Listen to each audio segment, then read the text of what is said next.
Hello there, Lake County Library. This is Christy Lewis at the Lakeport Branch, and today I'm bringing you a book haul of brand new books that all went to the Middletown Library recently. However, no matter what your home branch is, you can order them if you use the link down below to the catalog, and you can copy and paste the titles and authors and order them to your home branch, and they will show up there for you. Without further ado, let's move right on into it. So, sometimes it seems like I end up picking out kind of dark subject matter. Some of these books are really dealing with heart matter here. Let's dig into it. First of all, we have 100 Poems to Break Your Heart. This is edited by Edward Hirsch, and this is one of the most 100 moving and inspiring poems of the last 200 years from around the world. So it's quite a diverse collection. It will comfort and enthrall anyone trapped in grief and loneliness. That's what the description says. So I gathered a few of the titles and poets here. So I just thought I would share them with you in case you're interested in knowing that ahead of time. So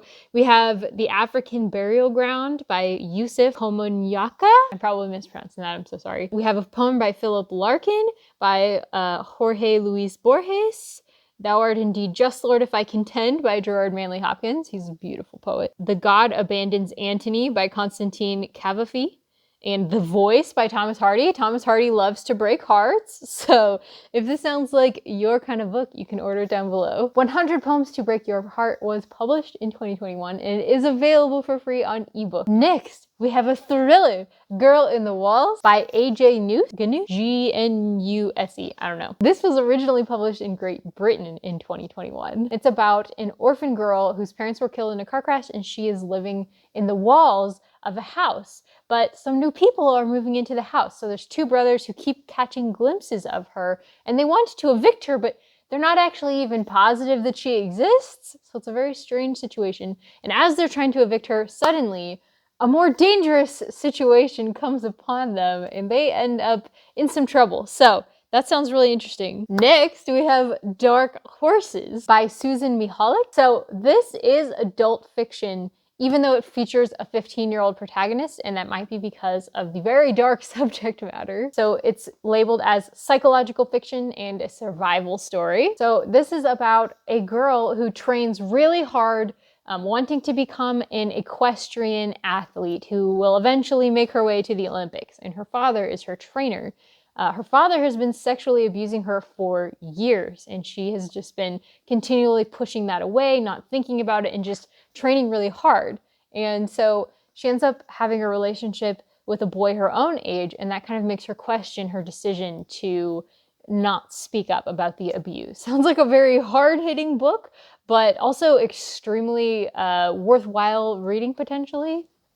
The cover also just really got me, so I thought I would mention that one. Although again, really dark subject matter. Dark Horses is available on ebook and audiobook, and it was published in 2021. And the next book we have is Like Streams to the Ocean, Notes on Ego, Love, and the Things That Make Us Who We Are by Jedidiah Jenkins. So this is all about philosophy and conduct of life. So he is the author of the national bestseller, To Shake the Sleeping Self. And this new book explores topics that we must consider in order to live a deeply considered life. That always kind of grabs my attention personally. The 7 subjects that he talks about in this book are ego, family, work, love, nature, and the soul. It sounds fascinating. He's supposed to be a very original writer, so if that sounds interesting, you can get it as a regular book or an ebook, and it was published in 2021. So if Like Streams to the Ocean sounds interesting to you,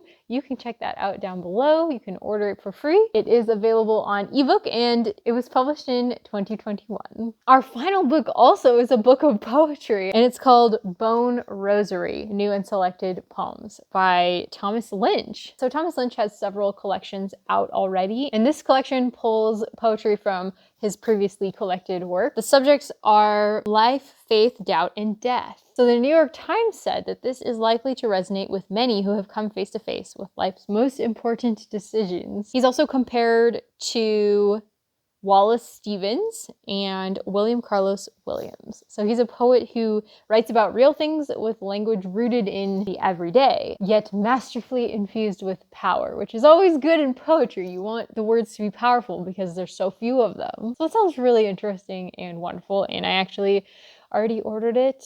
But you can also order it down below. This was also published in 2021, like the rest of these books, and it is also available on ebook. I hope that some of these books sounded really good to you. Let me know down below if they do, or if you have any questions, and make sure to order them if you are interested in reading them. Until next time, bye-bye!